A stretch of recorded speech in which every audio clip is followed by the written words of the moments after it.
Hello my dear students, आशा करुच्ची तुम समस्ते भलर थिबो। आज तुम दशम श्रेणी हाफ इयरली एग्जाम साहित्यर एमसीक्यू क्वेश्चन नहीं आसछि जहाँकि तुम परीक्षा रे पड़िबो। तेणु भिडियोटी को स्किप न करी लास्ट जाए देख। एक नंबर क्वेश्चन देख, केउमानंक बासस्थान द्वारा उत्कल भूमि पवित्र? देवता, योगी ऋषि, मनीष, दानव। सठिक उत्तर कौन हो? ऑप्शन बी योगी ऋषि। 2 नंबर प्रश्न देख, केउमानंकर बासभूमि होछि उत्कल? भीरु, दानव, निशाचर, वीर व योद्धा। सठिक उत्तर हो ऑप्शन डी वीर व योद्धा। 3 नंबर प्रश्न देख, गेह शब्दर अर्थ कौन? गछ, घर, पवित्र, गर्वित। सठिक उत्तर कौन हो? ऑप्शन बी घर। 4 नंबर क्वेश्चन देख, केउथिरे उत्कल जननी बेश शोभा पाए? कलाकृति, सागर, ज्ञान विज्ञान, घंच अरण्य। सठिक उत्तर हो ऑप्शन ए कलाकृति। 5 नंबर प्रश्न, मौली शब्दर अर्थ कौन? कवि समाज, मुकुट, विद्वान, गृह। सठिक उत्तर हो ऑप्शन बी मुकुट। तापरे 6 नंबर क्वेश्चन देख, भीम कौन पाई शिव को ध्यान कले? वर, राज्य, सिंहनाद, खाद्य। सठिक उत्तर हो ऑप्शन सी सिंहनाद पाई। 7 नंबर क्वेश्चन देख, भीम को सिंहनाद देवाई शिव को किए परामर्श देले?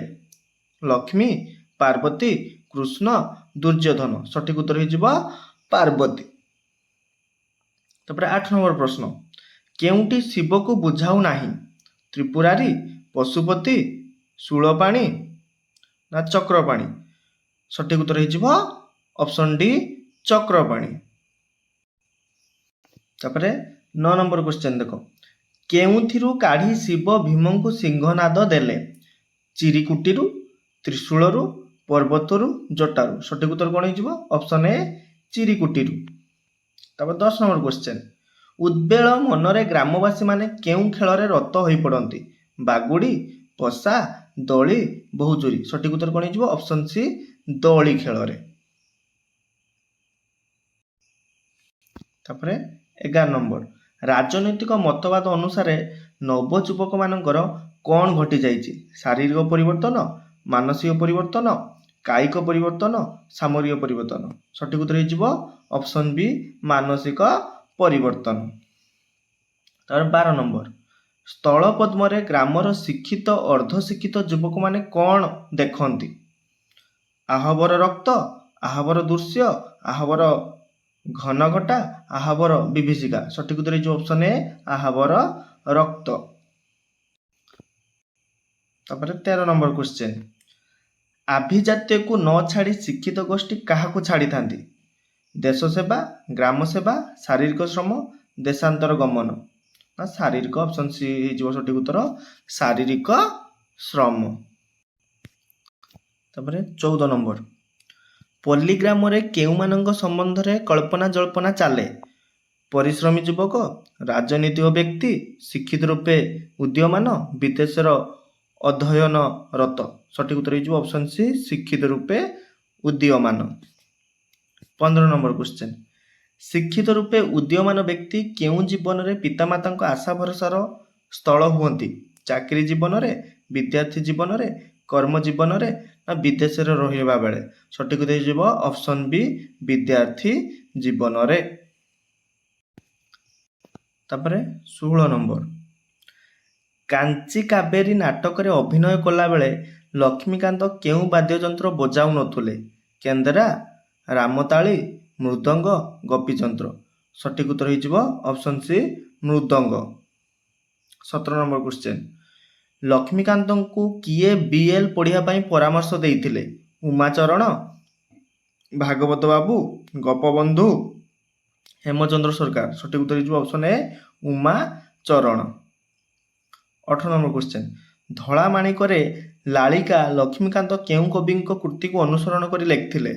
राधानाथ, गंगाधर, उपेन्द्र भंज ना अभिमन्यु सामंत सिंहार। सठिक उत्तर हो ऑप्शन डी अभिमन्यु सामंत सिंहार।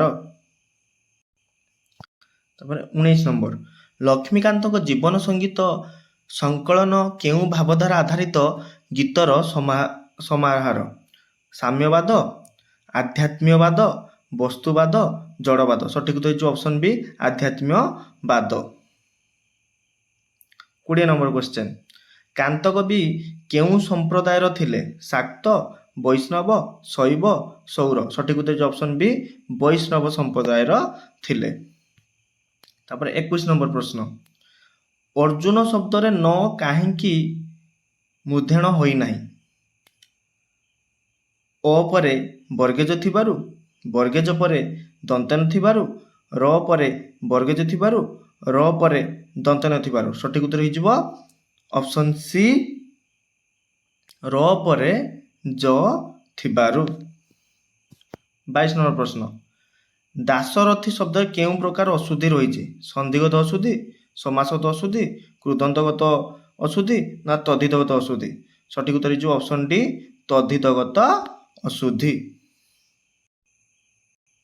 ତାପରେ 23 ନମ୍ବର ପ୍ରଶ୍ନ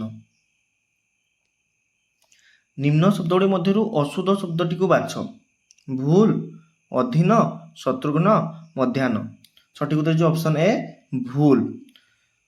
ଅଧୀନ, ଶତ୍ରୁଘ୍ନ, ମଧ୍ୟାହ୍ନ ଶୁଦ୍ଧ ଶବ୍ଦ, ଭୁଲ ହେଉଛି ଅଶୁଦ୍ଧ ଶବ୍ଦ। ଭରେ ହର୍ଷଉକାର ହେବା କଥା, ଭରେ ଦୀର୍ଘଉକାର ଦେଇଛି ତ ଭୁଲ ହେଇଯିବ ଅଶୁଦ୍ଧ ଶବ୍ଦ। 24 ନମ୍ବର ପ୍ରଶ୍ନ ଦିଗଙ୍ଗନାଙ୍କର ଦୁକୁଳ ସହିତ କାହାକୁ ତୁଳନା କରାଯାଇଛି? ଗୀତଦାନକୁ, ଜ୍ୟୋତ୍ସ୍ନାକୁ, ଚିଲିକା ମାରୁତକୁ, ନୀଳ ଜଳରାଶିକୁ। ସଠିକ ଉତ୍ତର ହେଇଯିବ ଅପସନ୍ ବି ଜ୍ୟୋତ୍ସ୍ନାକୁ। 25 ନମ୍ବର ଦୁଃଖୀ ମନରେ କାହାର ଉତ୍ଥାନ ପତନ ଘଟେ?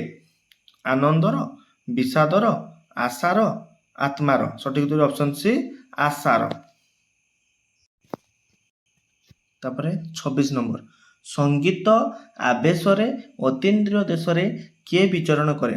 ଆତ୍ମା, ଆଶା, ତାନ ନା ମନ? ସଠିକ ଉତ୍ତର ହେଇଯିବ ଅପସନ୍ ଡି ମନ।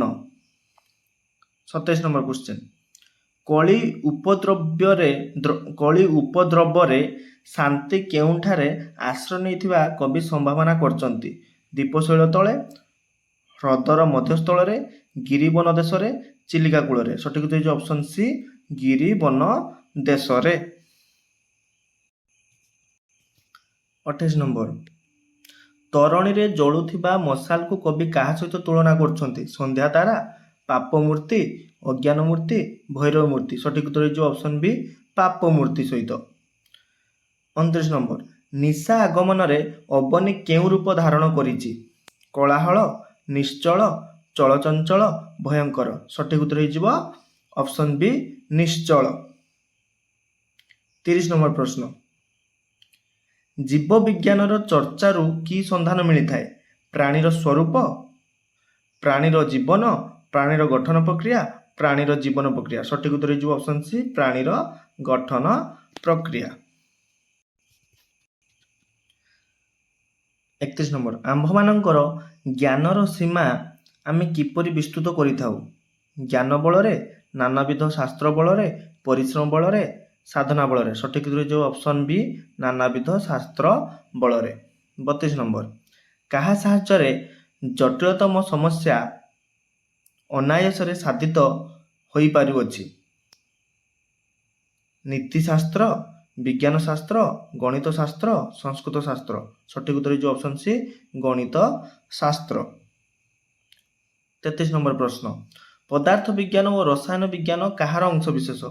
ଜଡ଼ ବିଜ୍ଞାନ, ଗଣିତ ଶାସ୍ତ୍ର, ଆଧ୍ୟାତ୍ମିକ ଶାସ୍ତ୍ର, ନୈତିକ ଶାସ୍ତ୍ର। ସଠିକ ଉତ୍ତର ହେଇଯିବ ଅପସନ୍ ଏ ଜଡ଼ ବିଜ୍ଞାନ। 34 ନମ୍ବର କ୍ୱେଶ୍ଚେନ୍ ଆଲୋକ, ଉତ୍ତାପ, ବିଦ୍ୟୁତ୍, ଶବ୍ଦ ପ୍ରଭୃତି ବିଭିନ୍ନ ତତ୍ତ୍ୱର ଅନୁସନ୍ଧାନ କେଉଁ ବିଭାଗର ଅନ୍ତର୍ଭୁକ୍ତ?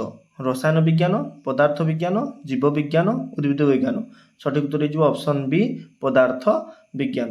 35 ନମ୍ବର ବହୁ ତର୍କ ବିତର୍କ ପରେ କାଠ କେଉଁଠାରୁ କିଣି ଆଣିବାର ନିଷ୍ପତ୍ତି ହେଲା?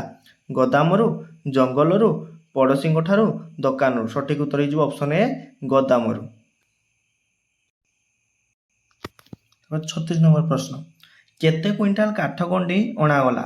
2, 3, 4, 5। ସଠିକ୍ ଉତ୍ତର ହେଉଛି ଅପସନ୍ ଏ 2 କୁଇଣ୍ଟାଲ। 37 নম্বର ପ୍ରଶ୍ନ। କାଠଗଡ଼ଟି କିପରି ଥିଲା? ପୁରୁଣା, କଞ୍ଚା, ଅଦା, ପକରା। ସଠିକ୍ ଉତ୍ତର ହେଉଛି ଅପସନ୍ ଏ ପୁରୁଣା। 38 নম্বର ପ୍ରଶ୍ନ। ଲେଖକ ନିଜକୁ କେଉଁ ରାଜ୍ୟର ଲୋକ ବୋଲି କହିଛନ୍ତି? ଓଡ଼ିଶା, ଜଙ୍ଗଲ ରାଜ୍ୟ, ଆନ୍ଧ୍ର, ବିହାର। ସଠିକ୍ ଉତ୍ତର ହେଉଛି ଅପସନ୍ ବି ଜଙ୍ଗଲ ରାଜ୍ୟ। 39 নম্বର ପ୍ରଶ୍ନ। ବିସର୍ଗ ସନ୍ଧିଜାତ ସ୍ୱତ୍ୱ ବିଧିର ଉଦାହରଣଟିକୁ ବାଛ। ଧନୁଷ୍ପାଣି, ଚିକିତ୍ସା, ଶୁଶ୍ରୂଷା, ପୁରୁଷ। ସଠିକ୍ ଉତ୍ତର ହେଇଯିବ ଅପସନ୍ ଏ ଧନୁଷ୍ପାଣି।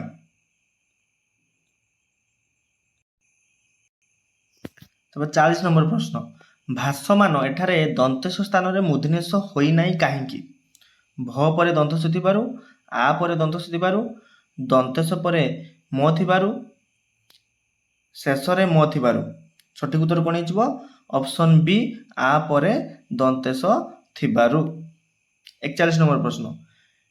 କେଉଁଟି ର କା ପରବର୍ତ୍ତୀ ଦନ୍ତେଶ ମୂର୍ଧନ୍ୟଷ ହୋଇଛି? ପୁରୁଷ, ଶୁଶ୍ରୂଷା, ପୁରସ୍କାର, ଚିକିତ୍ସା। ସଠିକ୍ ଉତ୍ତର ହେଇଯିବ ଅପସନ୍ ଡି ଚିକିତ୍ସା। ତାପରେ 42 নম্বର ପ୍ରଶ୍ନ ଦେଖ। ବ୍ୟାସ ସରୋବରରେ ଶରଣ ନେଇଥିବା ବ୍ୟକ୍ତିକୁ ମାରିବା ପାଇଁ ଶତ୍ରୁ ବଳପୂର୍ବକ ପ୍ରବେଶ କଲେ କ'ଣ ହେବ ବୋଲି ଶାପ ଦିଆଯାଇଥିଲା? ଧ୍ୱଂସ ପାଇଯିବ, ଜିତିଯିବ, ହାରିଯିବ, ବଳ ବଢ଼ିଯିବ। ସଠିକ୍ ଉତ୍ତର ହେଇଯିବ ଅପସନ୍ ଏ ଧ୍ୱଂସ ପାଇଯିବ। 43 নম্বର ପ୍ରଶ୍ନ। ବେବି ପିଉସୀ ପାଇଁ କ'ଣ ନେଇଗଲା? ଚା, କଫି, କ୍ଷୀର, ଫଳ। ସଠିକ୍ ଉତ୍ତର ହେଇଯିବ ଅପସନ୍ ବି କଫି। 84 নম্বର ପ୍ରଶ୍ନ। କିଏ କ୍ଷଣରାଗୀ ବୋଲି ମହାପାତ୍ର ବାବୁ କହିଛନ୍ତି? ବେବି, ସୁବ୍ରତ, ପ୍ରୀତି, ତନୁ। ସଠିକ୍ ଉତ୍ତର ହେଇଯିବ ଅପସନ୍ ଏ ବେବି। ତାପରେ 45 নম্বର ପ୍ରଶ୍ନ। ରାଜଜେମା କାହାକୁ ଅଭିବାଦନ କରି ବସିଲେ? ମାତାଙ୍କୁ, ମନ୍ତ୍ରୀଙ୍କୁ, ସେନାପତିଙ୍କୁ, ସଭାସଦମାନଙ୍କୁ। ସଠିକ୍ ଉତ୍ତର ହେଉଛି ଅପସନ୍ ଡି ସଭାସଦମାନଙ୍କୁ। 46 নম্বର। ପୁରବୀ କାହାର ଲେଖାଗୁଡ଼ିକୁ ଟିକିନିକି କରି ପଢ଼ନ୍ତି? ମହାପାତ୍ର ବାବୁଙ୍କ, ପ୍ରୀତିଙ୍କ, ସୁବ୍ରତଙ୍କ, ପିଉସୀଙ୍କ। ସଠିକ୍ ଉତ୍ତର କ'ଣ ହେଇଯିବ? ଅପସନ୍ ସି ସୁବ୍ରତଙ୍କ। ତାପରେ 47 নম্বର ପ୍ରଶ୍ନ। ଦମ୍ପତି ଆଜି ଆସିବେ ଏହି ବାକ୍ୟ କାହା ଦ୍ୱାରା ସଂକ୍ଷିପ୍ତ ହୋଇଛି? ସମାସ ଦ୍ୱାରା, କୃଦନ୍ତ ଦ୍ୱାରା, ତଦ୍ଧିତ ଦ୍ୱାରା, ସନ୍ଧି ଦ୍ୱାରା। ସଠିକ୍ ଉତ୍ତର ହେଇଯିବ ଅପସନ୍ ଏ ସମାସ ଦ୍ୱାରା। 48 নম্বର ପ୍ରଶ୍ନ। ନିର୍ଦ୍ଦିଷ୍ଟ ବିଷୟକ ବକ୍ତବ୍ୟ ପ୍ରକାଶ କରୁଥିବା ବାକ୍ୟକୁ କେଉଁ ବାକ୍ୟ କୁହାଯାଏ? ଆଦେଶ ସୂଚକ ବାକ୍ୟ, ଅନୁରୋଧ ସୂଚକ ବାକ୍ୟ, ନାସ୍ତି ସୂଚକ ବାକ୍ୟ, ବିବୃତ୍ତି ସୂଚକ ବାକ୍ୟ। ସଠିକ୍ ଉତ୍ତର ହୋଇଯିବ ଅପସନ୍ ଡି ବିବୃତ୍ତି ସୂଚକ ବାକ୍ୟ। 49 নম্বର। ଅଙ୍ଗଦର ପିତୃବ୍ୟ କିଏ? ହନୁମାନ, ବିଭୀଷଣ, ରାମଚନ୍ଦ୍ର, ସୁଗ୍ରୀବ। ସଠିକ୍ ଉତ୍ତର ହୋଇଯିବ ଅପସନ୍ ଡି ସୁଗ୍ରୀବ। 50 নম্বର ପ୍ରଶ୍ନ। ଶୁକ ସାରଣ କାହା ଭୟରେ ଶୀଘ୍ର ପଳାଇ ଆସିଥିଲେ? ହନୁମାନଙ୍କର, ରାମଚନ୍ଦ୍ରଙ୍କର, ଲକ୍ଷ୍ମୀଙ୍କର, ଅଙ୍ଗଦ ଓ ବିଭୀଷଣଙ୍କର। ସଠିକ୍ ଉତ୍ତର ହୋଇଯିବ ଅପସନ୍ ଡି ଅଙ୍ଗଦ ଓ ବିଭୀଷଣଙ୍କର।